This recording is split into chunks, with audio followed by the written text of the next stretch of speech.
2 weeks ago, my wife went to visit our daughter and son-in-law, and I decided to surprise them and go too. When I approached the door of their house, a neighbor shouted, "Wait, I have something to tell you." 5 minutes later, the police arrived, and the consequences turned everything upside down. Before we continue, please subscribe to the channel and write in the comments what time it is where you are now. The highway stretched ahead like a sentence I couldn't finish. I-4 had never felt this long before, though I'd driven it dozens of times over the years. My hands gripped the steering wheel harder than necessary, knuckles pale against the black leather. The phone sat in the cup holder, screen dark, mocking me with its silence. 3 days. Vivian never went 3 days without returning a call. I glanced at the phone again, knowing I'd see nothing new but checking anyway. Same unanswered texts. Same voicemails delivered into the void. The last one I'd left that morning sounded desperate even to my own ears. "Viv, I'm worried. Just let me know you're okay. Call me back, please." The surprise visit had seemed like a good idea yesterday. Drive to Orlando, show up with flowers, take Vivian and Della out for lunch somewhere nice, make a day of it. But somewhere around mile marker 68, the surprise started feeling less like a gift and more like an emergency response. Exit signs counted down the distance. 40 miles to Orlando. 35. 30. My mind kept circling back to the months before Vivian left for this visit. Della's phone calls had changed, not in frequency. She'd always been good about checking in, but in content. Every conversation eventually steered toward money. The roof needed repairs. Curtis's contracting work had slowed down. Could we help with the mortgage this month? And then more recently, questions that left a sour taste. "Dad, have you and Mom thought about updating your will? You know, with property values changing and everything." I'd mentioned it to Vivian after that particular call. She was folding laundry in our bedroom, her movements unhurried and precise. "She's our daughter, Otis," she'd said without looking up. "She's just going through a rough patch. We went through rough patches too, remember?" I remembered. But something about Della's tone felt different. Calculated, maybe. Or maybe I was just getting paranoid in my old age, seeing shadows where there was only ordinary family struggle. The exit for Orlando appeared. I merged right, following the ramp into suburban sprawl. Strip malls and chain restaurants gave way to residential streets, lined with identical two-story homes. Della's neighborhood looked the same as always. Tidy lawns, basketball hoops in driveways, minivans parked at careful angles. Her house stood at the end of a cul-de-sac. The lawn had been mowed recently, leaving perfect parallel stripes in the grass. No newspapers cluttered the driveway. Nothing seemed disturbed or wrong. I pulled up to the curb and killed the engine. For a moment, I just sat there. Maybe I'd overreacted. Maybe Vivian had dropped her phone in Della's pool, or left it in a restaurant, or simply gotten caught up in mother-daughter time and forgotten to charge it. Simple explanations existed. They had to. I got out and walked to the front door. The concrete path felt solid under my shoes. Normal. I reached for the doorbell and pressed it, hearing the chime echo inside the house. Waited, counted to 30, pressed it again. Nothing. I tried the door handle. Locked. Cupped my hands against the front window and peered through the glass. The living room looked empty. Furniture arranged exactly as I remembered from our last visit at Christmas. No lights on, no movement. I pulled out my phone and dialed Della's number. It rang 4 times, then dropped to voicemail. Her cheerful recorded voice. "Hey, this is Della. Can't get to the phone right now, but leave a message and I'll call you back super soon." I didn't leave a message. Instead, I tried Curtis. Same result. Straight to voicemail after several rings. His message was shorter, more businesslike. "Curtis Richards, leave your name and number." The unease that had been building since Tampa crystallized into something sharper. Where were they? Della knew I might visit. I'd mentioned it vaguely during our last conversation. She always answered her phone. Always. "Excuse me. Wait!" I turned. A man was hurrying across the lawn from the house next door, moving with purpose. Mid-40s, thinning hair, dressed in a polo shirt and khakis. His expression carried urgency that didn't match the quiet suburban afternoon. "Are you family?" he called out, slightly breathless. "Are you Vivian's husband?" The question stopped me cold. How did this stranger know Vivian's name? He reached me and extended his hand, though the gesture seemed automatic, something he did while his mind worked on more important matters. "I'm Robert Delaney. I live next door." He pointed at the house he'd emerged from. "Listen, I need to tell you something. About a week ago, something happened here." He glanced back at Della's house, then at me, his jaw working as he chose his words. "There were screams," he said finally, "late at night. A woman's voice?" My chest tightened. Robert didn't wait for me to ask questions. The words came out in a rush, like he'd been holding them in too long. It was around midnight, maybe a little after. A week ago, June 8th, I remember because it was the night before my daughter's birthday. I heard screaming from this house. He gestured at Della's front windows. Not just yelling, screaming, a woman begging someone to call an ambulance, saying she needed help. I felt the ground shift beneath my feet, subtle but unmistakable. "I got up, went to my front window," Robert continued. "Della and Curtis came outside, right there on the lawn. They were yelling back at the house, saying everything was fine, just a nightmare, no emergency, but that screaming—" He shook his head. "That wasn't a nightmare. I've heard nightmares wake people up. This was terror." "What did you do?" The question came out hoarse. "I called emergency services anyway, told them someone needed help at this address. Della and Curtis saw me on my phone through the window and started waving at me to stop, but I'd already made the call." He crossed his arms, defensive now, as if he expected me to criticize the decision. "The paramedics arrived maybe 10 minutes later. They went inside with Della and Curtis. When they came back out, they had a woman on a stretcher. She could barely lift her head. It was Vivian." The world narrowed to Robert's face, his mouth forming words that couldn't possibly be real. "She was barely conscious," he said. "The paramedics were moving fast, checking her vitals, asking Della questions. Your daughter and her husband just stood there watching, didn't get in the ambulance, didn't even follow it to the hospital. They went back inside, and the next morning, both their cars were gone. Haven't seen them since." My hands were shaking. I looked down at them, surprised by the tremor, then back at Robert. "Which hospital?" "I don't know. I assumed," he faltered. "I assumed family would handle it, that someone would contact you." I pulled out my phone. Dialed Della again. Voicemail. Curtis. Voicemail. Then I called emergency services, forcing my voice steady as I identified myself, and asked about ambulance calls to this address 1 week ago. The dispatcher put me on hold. Muzak played, incongruously cheerful. Robert stood watching me, his concern etched deeper now that he'd said everything out loud. "Emergency services, how can I help you?" "I'm calling about an ambulance dispatch to 847 Meadowbrook Lane on June 8th, I said. "The patient was my wife, Vivian Morgan. I need to know which hospital she was taken to." Keys clicked on the other end. "Orlando Regional Medical Center, sir. The call came in at 12:43 a.m. "Thank you." I hung up and immediately dialed the hospital. 3 transfers, 3 different voices asking me to hold. Finally, a nurse in the ICU with a tired, professional tone. "Vivian Morgan, yes. She was admitted June 8th. Serious condition, but stable as of yesterday." "What happened to her?" "I can't provide details over the phone, sir. You'll need to come in person." "Are you family?" "I'm her husband." A pause. "4th floor, ICU. Ask for the charge nurse when you arrive." I lowered the phone. Robert was watching me, waiting. "I'm calling the police," I told him. "This isn't right." He nodded immediately. "I'll give a statement. Whatever you need." I dialed Orlando Police Department, reported a possible crime, gave them the address, explained what Robert had witnessed. The officer on the line told me someone would meet me at the hospital. I was already moving toward my car. "The hospital's on Colonial," Robert called after me. "Orlando Regional Medical Center. Take Highway 50 East. I'll find it."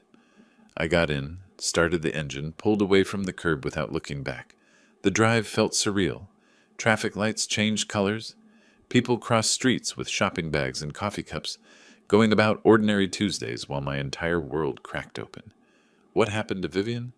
Why wouldn't Della call an ambulance for her own mother? Why did they run? Questions multiplied faster than my speedometer climbed. Orlando Regional Medical Center rose against the skyline, all glass and concrete angles. I parked in the visitor lot, took the elevator to the 4th floor, followed signs to the ICU. A woman in plainclothes was waiting near the nurse's station, detective's badge clipped to her belt. "Mr. Morgan?" She extended her hand. "Detective Lisa Thornton, Orlando PD. I got the call about your wife's situation. Where is she?" "Room 412. But I need to ask you some questions first. When did you last speak with Vivian?" 2 weeks ago when she left to visit our daughter. We texted a few times after that. Then 3 days ago, she stopped responding." Thornton wrote in a small notebook. "And you didn't know she was hospitalized?" "Nobody contacted me. I came here because I was worried. A neighbor told me what happened." Her expression shifted, a professional mask slipping just enough to show something darker underneath. "Your wife suffered severe poisoning, Mr. Morgan. Combination of sedatives and cardiac medication. The dose was potentially lethal. She's been unconscious for most of the week. We've been trying to locate next of kin." The words landed like physical blows. "My daughter and son-in-law were with her," I said slowly. "The neighbor heard her screaming for help. They told him it was nothing. Then they disappeared. Does that sound like an accident to you, Detective?" Thornton's jaw tightened. "Room 412.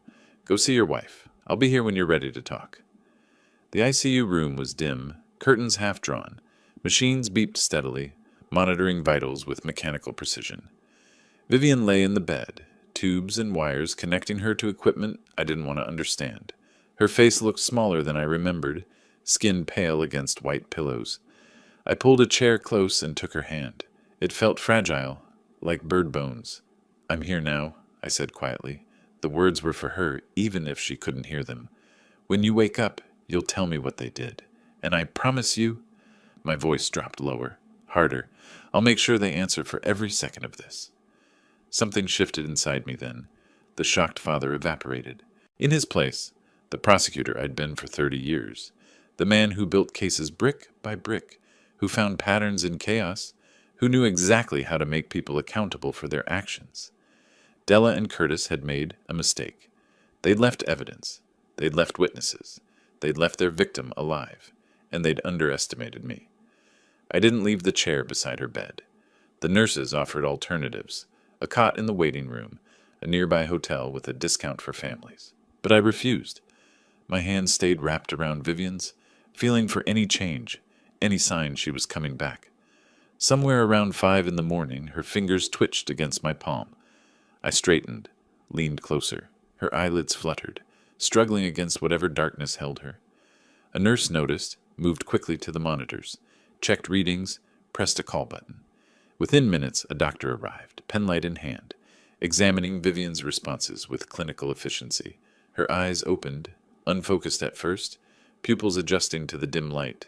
Then they found my face and held there. "Otis?" The word came out rough, barely recognizable through the damage a ventilator tube leaves behind. "Where?" The nurse brought water, held the cup while Vivian took small sips. Her throat worked painfully, but gradually, sound returned. "How long have I been here?" "A week?" The words felt inadequate. "You've been here a week?" Her eyes widened, confusion bleeding into fear. I watched her trying to piece together time she'd lost, reaching for memories that scattered like smoke. The doctor confirmed she was stable enough to talk. Detective Thornton appeared shortly after, recording device in hand. Expression professional, but not unkind. Vivian described what she could remember, voice shaking through the account. Della had made dinner on June 8th. Nothing fancy. Pasta with vegetables, garlic bread. About an hour after eating, something went wrong. Dizziness first, then nausea, then her heart racing so fast she couldn't catch her breath. "I asked Della to call an ambulance," Vivian said, staring at her hands. "She said no. Said it was just food poisoning, that I'd feel better if I lay down, but it got worse. Everything was spinning, and my chest hurt so much I thought—" She stopped, swallowed. I begged her. I said, "Della, please, something's wrong with my heart." She just looked at Curtis. "And he stood in front of the door. Wouldn't let me leave the room." I sat motionless, absorbing each word like a blow. "I screamed for help," Vivian continued. "I thought maybe someone outside would hear. Then everything went dark. I remember a voice through the window, someone calling out.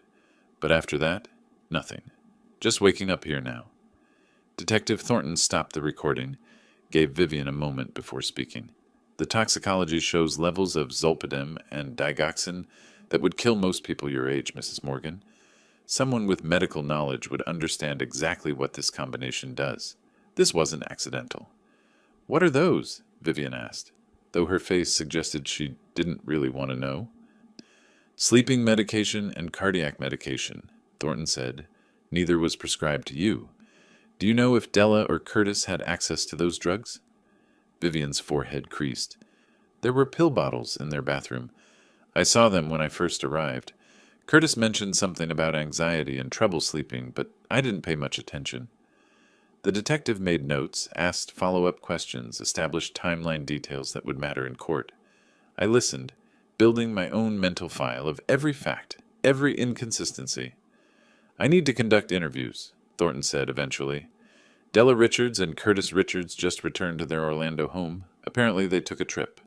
The temperature in the room seemed to drop. I'm coming with you, I said, already standing. Mr. Morgan, this is official police business. Given your relationship to the victim and the suspects. They're not suspects. They're criminals who tried to murder my wife. Thornton's expression softened slightly, which is exactly why you can't be present during questioning.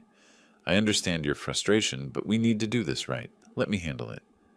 She was correct, and I knew it. Decades in the prosecutor's office taught me the importance of clean investigations, untainted evidence. I sat back down. Hours passed. Vivian drifted in and out of sleep, exhausted by the effort of consciousness. I held her hand, watched machines track her vital signs, tried not to imagine Curtis standing between her and the door while she begged for help. Detective Thornton returned late afternoon. Her expression told me everything before she spoke. They admit Vivian was sick that night, she said, pulling up a chair. But their story is that she took the pills herself, said she couldn't sleep, was stressed about family finances. They claim they were about to call an ambulance when the neighbor, quote, interfered. They left for the Bahamas the next day because the trip was pre-planned, and they didn't realize how serious the situation was since the hospital said Vivian was stable. That's a lie, Vivian's voice stronger now but trembling with anger. I believe you, Thornton said, but their story is coordinated, rehearsed. A defense attorney could argue the poisoning caused confusion, affected your memory of events. Right now, it's your word against theirs. We need more. After she left, I sat in silence. 30 years in the prosecutor's office had prepared me for this moment, though I'd never imagined applying that knowledge to my own family. Investigation takes months. Evidence is circumstantial. Even if charges are filed, conviction isn't guaranteed. And meanwhile, Della and Curtis would walk free, acting innocent, telling their version to anyone who'd listen. I looked at Vivian, frail and traumatized in the hospital bed. Then I pulled out my phone and scrolled through contacts until I found a name I hadn't called in years. Marcus Webb, private investigator who'd worked dozens of cases with me during my prosecutor days, digging up financial records and hidden connections that turned circumstantial cases into convictions. I pressed dial. Marcus, it's Otis Morgan. I need your help with something. It's personal. The coffee shop in Tampa was nearly empty on Thursday morning. Marcus Webb sat across from me, 3 file folders spread between our cups, his expression grim as he walked me through what he'd found in just 2 days. Your daughter made 47 calls to creditors in the past 3 months, he said, sliding the first folder forward. Collection agencies, credit card companies, mortgage servicers. Every account is past due, most by 60 days or more. I opened the folder. Phone records, bank statements, credit reports, all the financial debris of a life falling apart. Curtis owed money everywhere. Online gambling sites, sports betting, poker rooms in Orlando and Miami. The numbers kept climbing. $85,000 in credit card debt, Marcus continued. Another $120,000 in gambling losses across various platforms. Their mortgage is 2 months overdue. Foreclosure proceedings started last week. And Della knew all this? I asked, though I already suspected the answer. She called your estate attorney 4 weeks before the poisoning, June 10th. Asked about probate timelines. What happens when someone dies intestate versus with a will? Whether adult children automatically inherit. The attorney thought she was just curious about family planning. Marcus paused. That's not curiosity, Otis. That's planning. I closed the folder, the pieces falling into a pattern I recognized from dozens of prosecutions. Financial desperation plus opportunity equals motive. But knowing it and proving it in court were different challenges. From the coffee shop, I drove to James Walker's office downtown. Walker had been my go-to for complex cases requiring civil litigation expertise, the kind of attorney who understood how to apply pressure from multiple angles. His office overlooked Tampa Bay, floor-to-ceiling windows framing sailboats drifting across blue water. Walker sat behind his desk, reading Marcus's report with the focused intensity that made him successful. "Criminal court requires proof beyond reasonable doubt," he said finally. "The DA might struggle with that, given the coordinated alibi and Vivian's memory gaps. But civil court, preponderance of evidence, 51%. We can prove this on civil grounds even if criminal charges fail, and we can make their lives very uncomfortable in the process." "What are you suggesting?" "Wrongful injury lawsuit, emotional distress, medical expenses. We freeze their assets during discovery, force them to answer questions under oath, expose every financial motive to the criminal investigators. Civil litigation can be a powerful weapon when used strategically." He leaned back, fingers steepled. "And I assume you want this done aggressively." "I want it done correctly," I said. "But yes, aggressively." Walker smiled. Not warmth, but recognition of shared purpose. "I'll have papers drawn up by end of day." My next stop was the estate attorney's office, a smaller practice near Hyde Park. Gerald Simmons had handled our wills 5 years ago, straightforward documents that left everything to each other, then to Della after we both passed. "I need changes," I told him after explaining the situation. "Remove Della completely. Everything goes to Vivian, then to Charity if she predeceases me. And add language that if Della contests this will, she forfeits any claim whatsoever." Gerald's pen moved across legal pad, taking notes. "You want a no-contest clause. Standard practice when there's concern about challenges. I can have a revised will, ready for signature tomorrow." "Today," I said. "I'll wait." He nodded, understanding the urgency without needing explanation. Back home that evening, Vivian sat in our living room, discharged from the hospital earlier that day. She looked smaller than I remembered, wrapped in a blanket despite Tampa's heat. I'd shown her Marcus's report over dinner, or tried to. She'd put the folder down after 3 pages. "She called about the will a month before this happened?"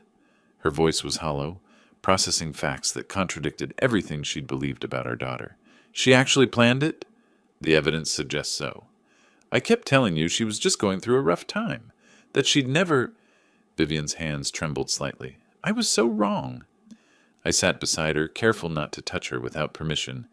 Hospital experiences leave invisible boundaries. "You weren't wrong to love your daughter. She was wrong to betray that love." We sat in silence for several minutes. Then Vivian straightened, something hardening in her expression. "What's the next step?" I explained Walker's strategy, the civil lawsuit, the asset freeze, the discovery process that would expose everything. Vivian listened without interruption, then nodded once. "Do it." Friday morning, I called Della's number. She answered on the second ring, voice carefully bright. "Dad, how's Mom doing? I've been so worried." "Your mother needs family right now," I interrupted, keeping my tone neutral. "I think we should talk, all of us together, face to face. Can you and Curtis come to Tampa this weekend? We need to work through what happened." A pause. I could almost hear her calculating, deciding how to play this. "Of course," she said finally. "We want to help however we can. Saturday work?" "Saturday's perfect. Come around noon." After I hung up, I signed the authorization form for Walker's lawsuit. Monday morning, Della and Curtis would be served with papers.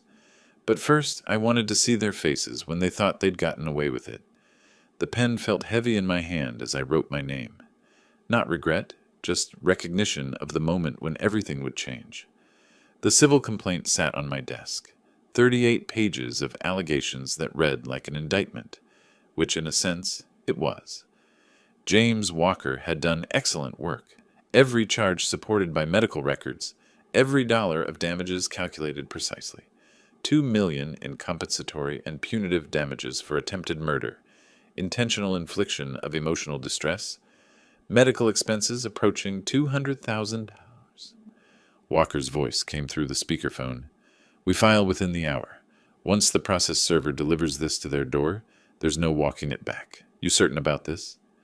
File it, I said. Understood. I'll call you after service is complete.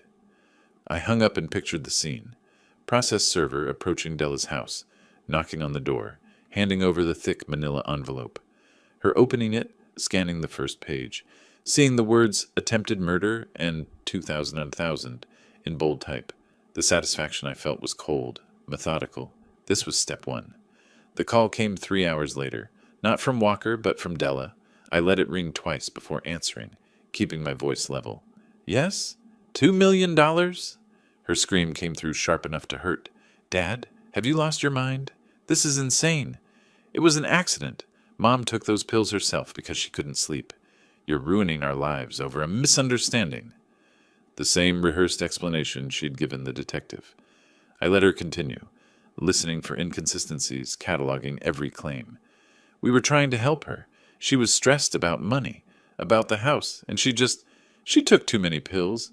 We were about to call for help when that nosy neighbor interfered. Now you're suing us. Your own daughter. She paused for breath. I spoke into the silence. You had a choice that night, Della. When your mother was screaming for help, begging you to call an ambulance, you made a choice. You chose to let her suffer. Now you'll answer for that choice in court. Her tone shifted instantly from hysteria to fury. You're destroying my life over nothing. We're your family. Family doesn't let family die for inheritance money. I ended the call. 20 minutes passed before my phone rang again. Curtis this time. I answered without greeting. His voice came out careful, modulated, the tone of someone trying to negotiate a business deal. Otis, listen. I know this looks bad, but we can work this out, right? Family should handle things privately. What if there's a way to make this go away? We could agree to certain terms, maybe some financial arrangement. I walked to the window, looked out at Tampa's downtown skyline while Curtis's desperate pitch continued. When he finally stopped, I responded. You're offering me money? With what?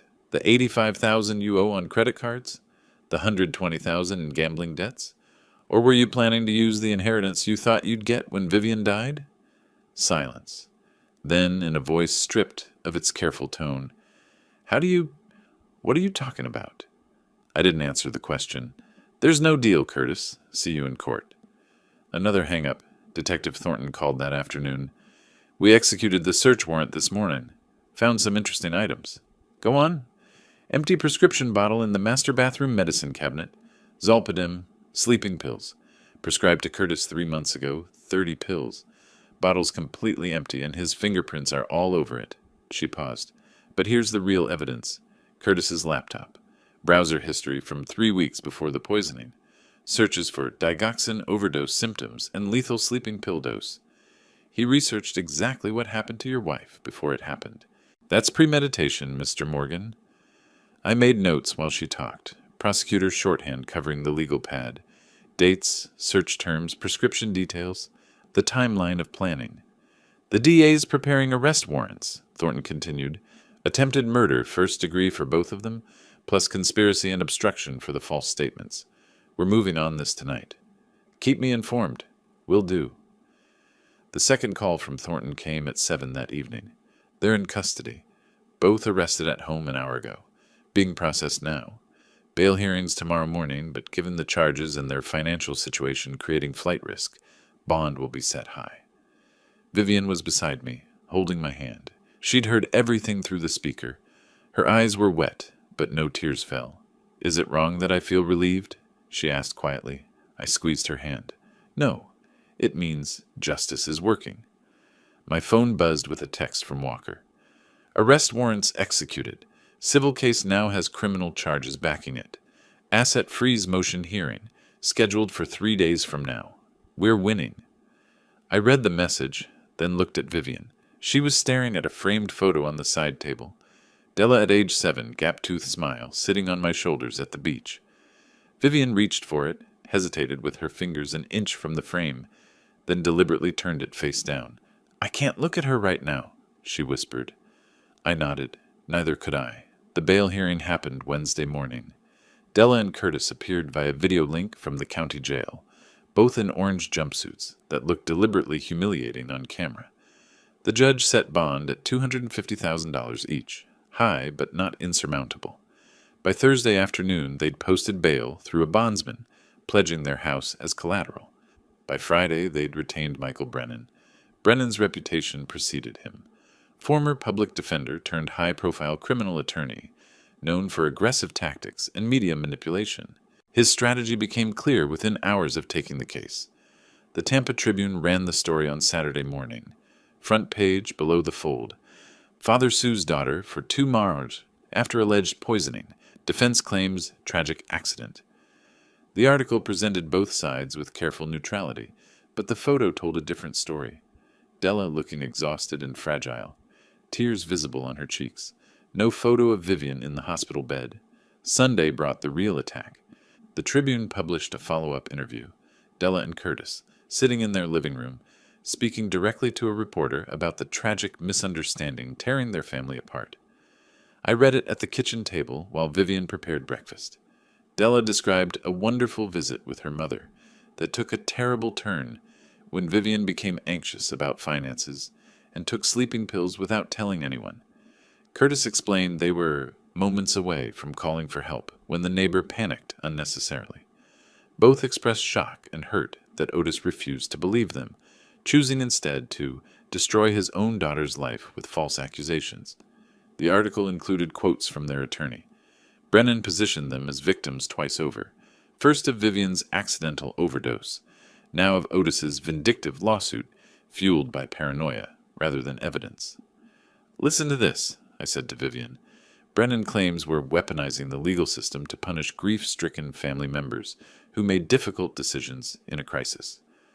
Vivian set down her coffee cup harder than necessary. Difficult decisions? They watched me beg for help and did nothing. I know. Then why does reading this make me feel like we're the ones who did something wrong? Because that was exactly what Brennan wanted. Shape the narrative before trial. Make the jury pool question whether attempted murder was really just panic and poor judgment. Classic defense strategy. My phone started ringing that afternoon. Friends, mostly. Former colleagues from the prosecutor's office. People who'd known me for decades, calling with carefully worded questions. Richard Martinez, retired judge, spoke with diplomatic caution. "Otis, I saw the article. Obviously, I know there are 2 sides to every story, but have you considered that maybe emotions are running high? Family disputes can feel clearer than they actually are."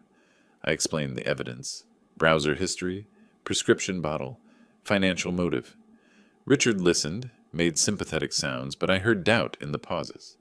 Carol Henderson, who'd worked as victim advocate during my prosecutor years, tried a different approach. "I'm not questioning your judgment, but is it possible Vivian's memory was affected by the trauma? Sometimes victims fill gaps with assumptions that feel like certainties." More phone calls followed, each one carefully supportive on the surface, questioning underneath. The media campaign was working. Walker called Monday morning with news. Brennan filed a countersuit. "They're suing you and Vivian for defamation, claiming your false accusations have destroyed Della's reputation and Curtis's contracting business. Asking for $500,000. That's absurd." "Of course it is. It's harassment litigation, meant to create leverage, make you back down. But combined with the media coverage, he's building a narrative that might resonate with a jury.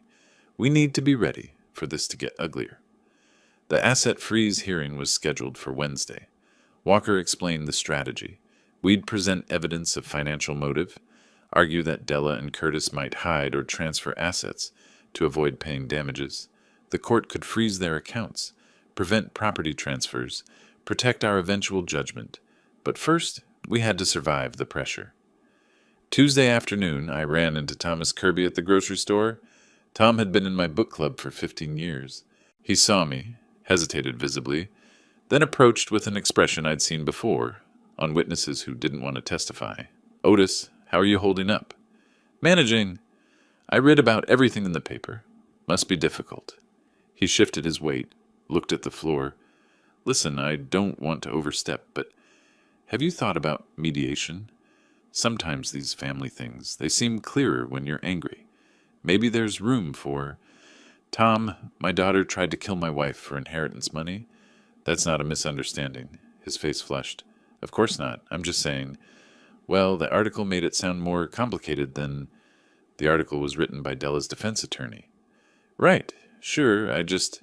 He trailed off then. I hope it works out. He left quickly, abandoning his half-full cart. That evening, Vivian found me at my desk, reviewing evidence files. She sat down across from me, her expression steady despite the exhaustion visible in her eyes. People are questioning you, she said. Not a question. Some are. Do you doubt yourself?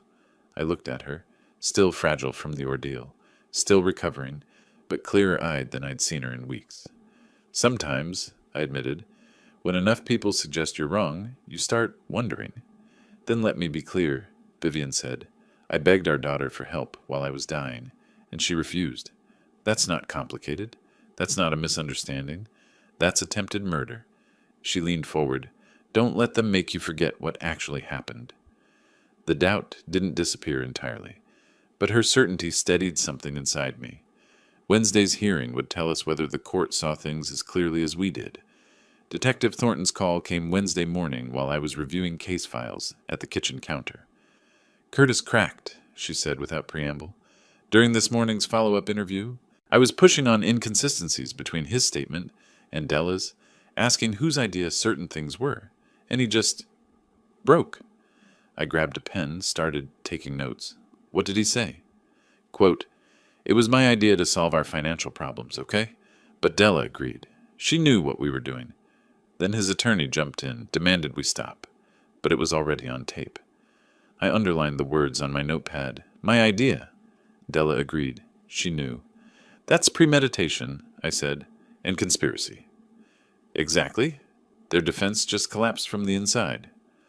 After hanging up, I called James Walker. He'd already heard from his sources at the DA's office, but he had additional information about what happened after Curtis's slip.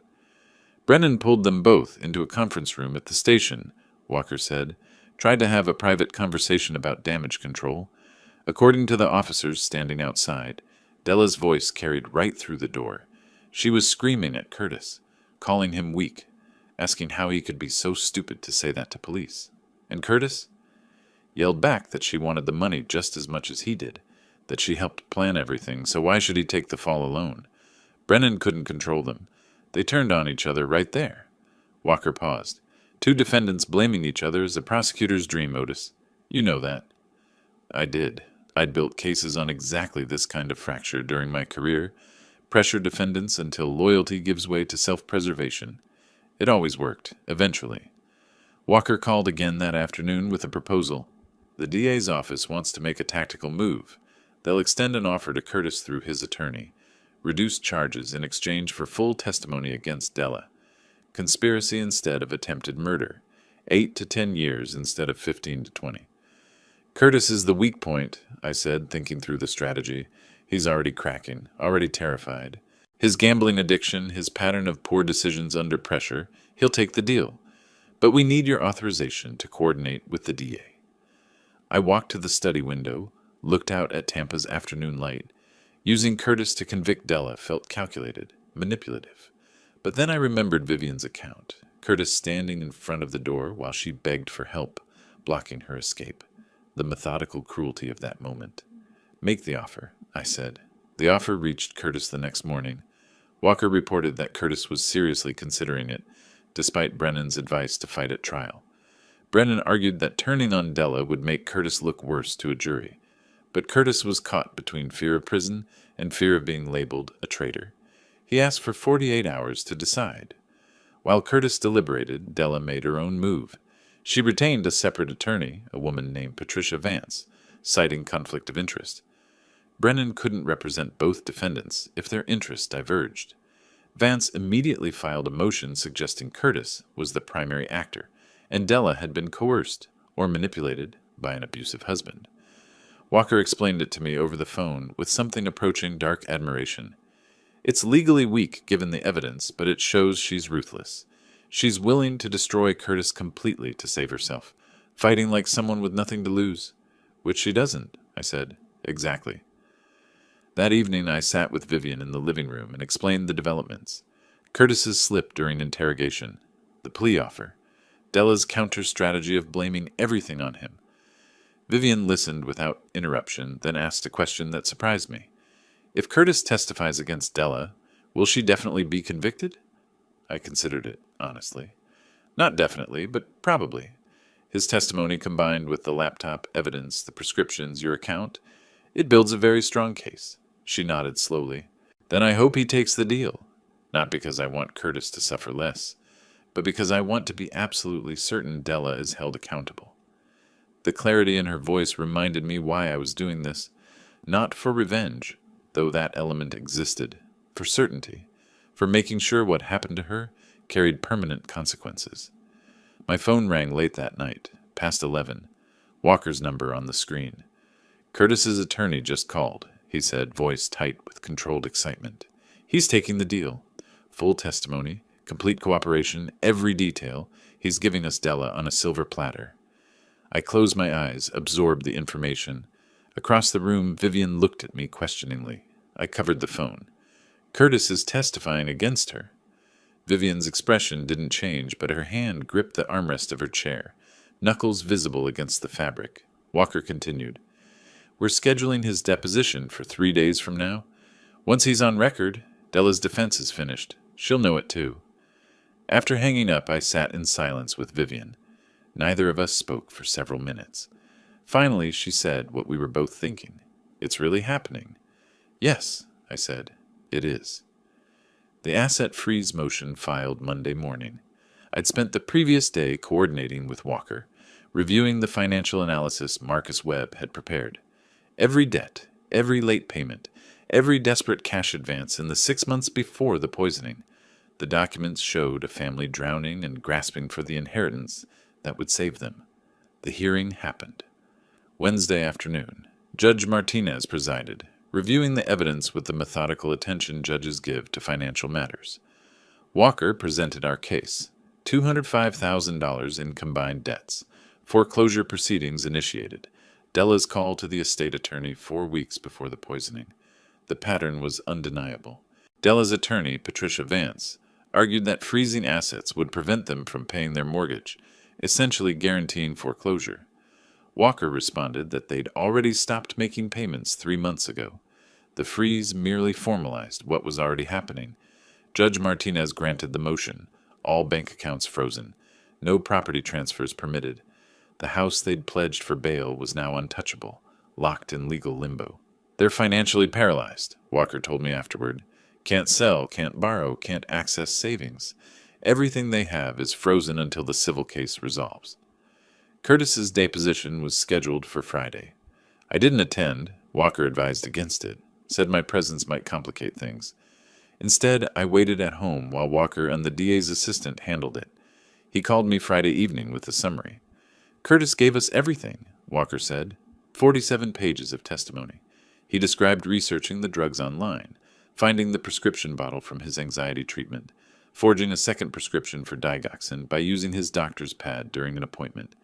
He explained mixing both medications into Vivian's pasta sauce, and he detailed every conversation with Della, how they discussed it for weeks, how she agreed it was the only solution to their debts, how she watched him add the drugs and said nothing.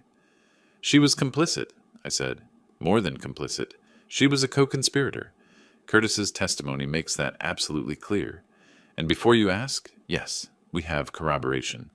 The laptop searches, the prescription forgery attempt we found in medical records, Vivian's account of Della refusing to call for help. Curtis's testimony doesn't stand alone. It's supported by everything else. That evening, Detective Thornton called with another update.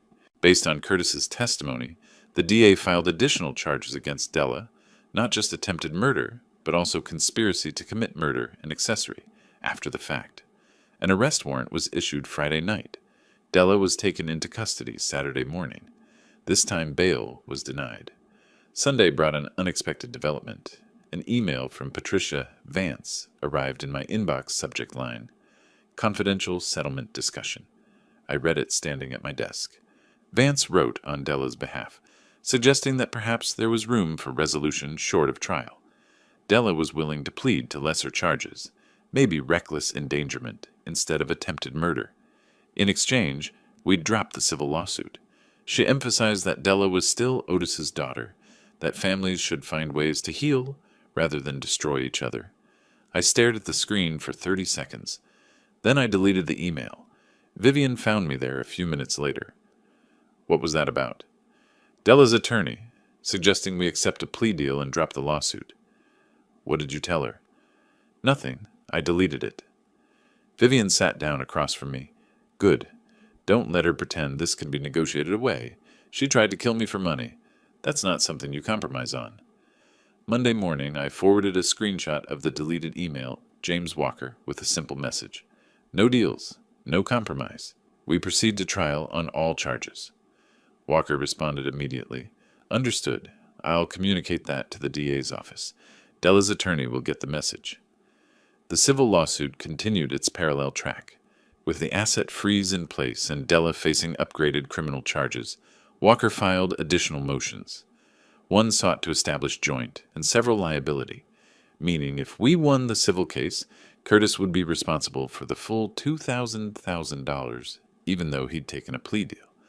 The criminal reduction didn't absolve civil responsibility.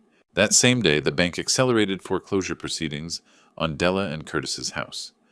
With no mortgage payments for 3 months and assets frozen preventing any payment, the bank moved to seize the property. Notice to vacate was issued, 30 days to remove belongings. I heard about it from Marcus Webb, who was still monitoring their financial situation. They're losing everything, he said. House, savings, any equity they had. The civil judgment will attach to anything that's left, which at this point is basically nothing. They gambled everything and lost, I said. Not with satisfaction, just mechanical observation of consequences. The following week moved quickly. Curtis's formal plea agreement was signed on July 2nd.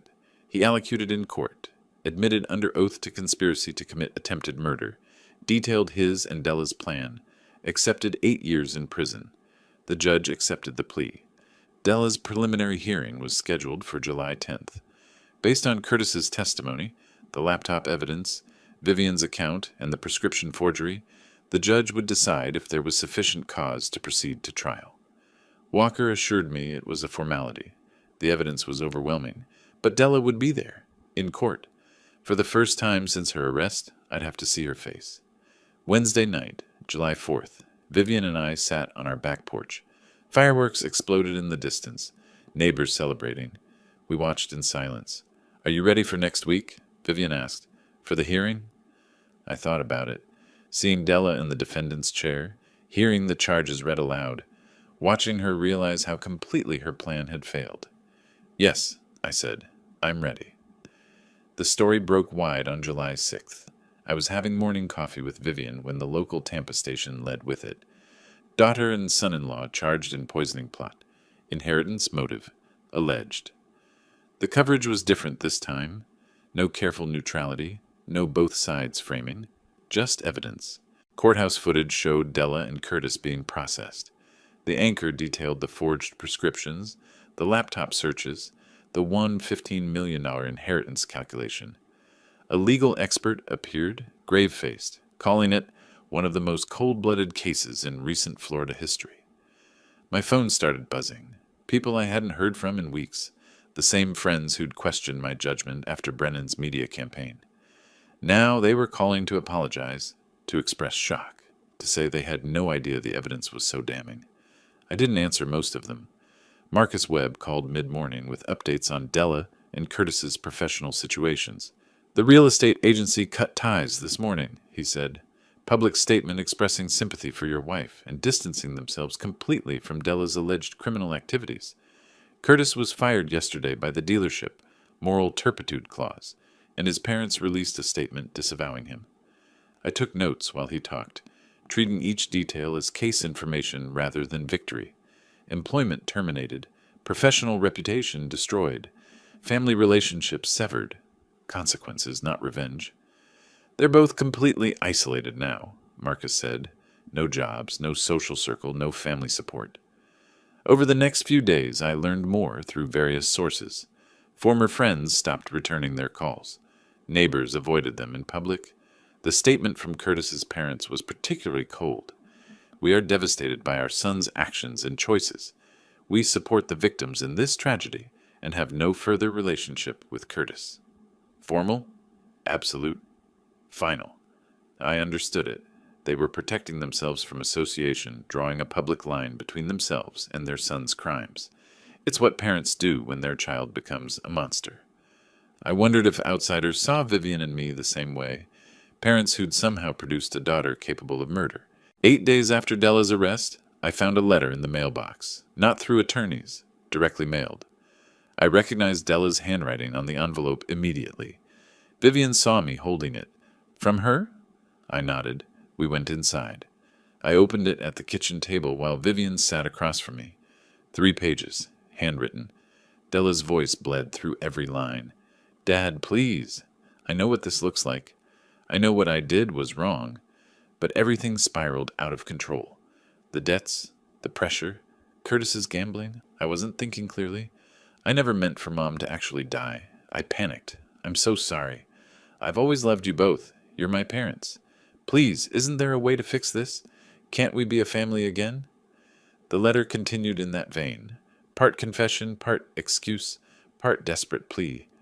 I read it twice, looking for genuine remorse. I found only self-pity and manipulation. She was still framing herself as a victim of circumstances rather than the architect of attempted murder. I slid the pages across the table to Vivian without comment. She read in silence, then looked up. What will you do? I went to my desk and wrote a response by hand. 1 page. Brief. Della, you had a choice that night. You chose to watch your mother die rather than call for help. You chose money over her life. These were your decisions, made with clear intent, as the evidence shows. There is no fixing this. There is no family to return to. My attorney handles all future communication. I signed it, sealed it, and prepared it for delivery through James Walker's office. No direct contact. No opening for negotiation or emotion. Walker called that afternoon with another update. Civil trial is scheduled for July 15th, 5 days from now. With the criminal pleas being finalized, the judge wants quick resolution. We'll get the full judgment, $1.5 million. They'll never pay it, of course. They're filing bankruptcy. The point isn't the money, I said. I know. It's the public record, official acknowledgement of what they did and what they owe. Follows them forever. That evening, I sat in my study reviewing the civil case file one final time. Documentation of everything. Medical bills totaling $197,000. Vivian's suffering quantified in hospital days and therapy sessions. Lost time measured in weeks of unconsciousness and months of recovery. Behind me, the door opened quietly. Vivian stood there, stronger now, steady on her feet without the hesitation I'd seen weeks ago. The trial is in 5 days, she said. I nodded. She crossed the room, sat in the chair beside my desk. The same position we'd held through this entire ordeal. Partners in prosecution. Will you need to testify? I asked. She considered it. If it helps make sure they're held accountable, yes. I'll do whatever is necessary. Her voice carried no fear now, only resolve. I reached for her hand. She took it. The courtroom on July 10th was smaller than I'd expected for what the media had called one of Central Florida's most shocking cases. Judge Harrison presided, her expression neutral as the clerk called the matter State of Florida versus Della Richards and Curtis Richards. Della entered first, wearing a gray suit that looked borrowed, probably from her new attorney. Her face was drawn, eyes red from what I assumed were sleepless nights, or tears, or both. Curtis followed, separate from her physically and legally now. His plea agreement had already been signed, but he was present for Della's arraignment. The charges were read aloud. Conspiracy to commit murder in the first degree. Attempted murder in the first degree. Obstruction of justice. Each charge carried its own weight, its own maximum sentence. Added together, they meant Della faced 25 years to life. Her attorney, Patricia Vance, entered a plea of not guilty. Standard procedure, even when the evidence was overwhelming. The trial date was set for September 12th, 2 months away. But as we left the courthouse, Walker pulled me aside. The DA thinks Della will change her plea before trial. once she sees Curtis's full testimony and discovery, once she understands how completely the evidence destroys her defense, she'll take whatever deal they offer. Nobody wants to face a jury with this case.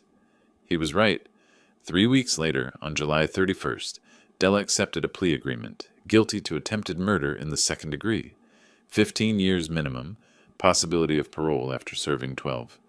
The judge accepted the plea on August 4th. I was in the courtroom for the sentencing. Vivian was beside me. We sat in the second row, close enough to see Della's face when the judge spoke. Ms. Richards, you planned and executed an attempt to murder your own mother for financial gain, Judge Harrison said. You researched the methods. You obtained the means. And when your victim was dying, begging for help, you refused to act. The only reason your mother is alive today is because a neighbor had the decency and courage you lacked. Della's shoulders shook. Tears fell, but whether from remorse or self-pity, I couldn't tell. 15 years in state prison, the judge continued. You'll be eligible for parole after 12, but that's not guaranteed. It depends entirely on whether you demonstrate genuine rehabilitation and remorse, qualities I saw no evidence of today.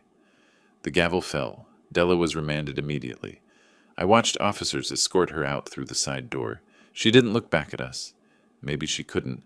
Maybe she knew there was nothing left to see. Curtis's sentencing happened the same day. Despite his cooperation, the judge gave him 8 years, acknowledging his testimony, but noting that he was the primary actor, the one who actually administered the poison. He'd be released in 2033 if he served his full term without parole. The civil trial was almost anticlimactic after the criminal convictions. With guilty pleas on record, the civil judgment was a formality. Walker presented our case on August 15th. Medical expenses, pain and suffering, emotional distress, the permanent impact on Vivian's health. The defense offered no real contest. What could they say? Judge Martinez awarded us $1.5 million, the full amount we'd requested. Collecting it was impossible. Della and Curtis had both filed bankruptcy. Their house had been foreclosed and sold at auction. Bank accounts were empty.